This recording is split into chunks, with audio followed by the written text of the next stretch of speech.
Hi everyone, right now I'm at Nusa Dua Beach Hotel. This is one of the best hotel in Bali.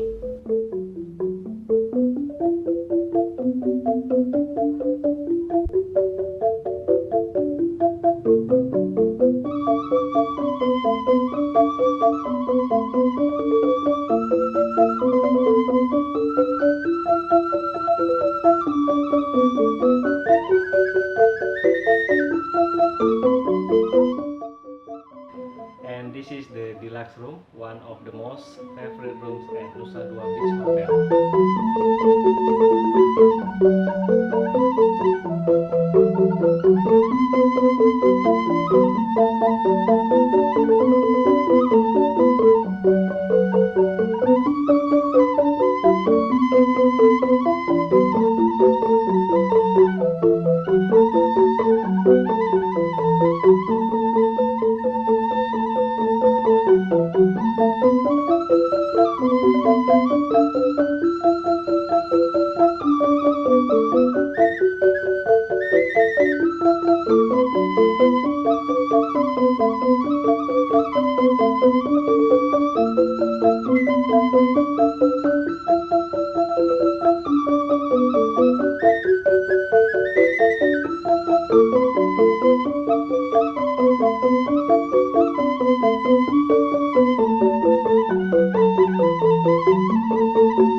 Thank you for always booking with TIC Bali.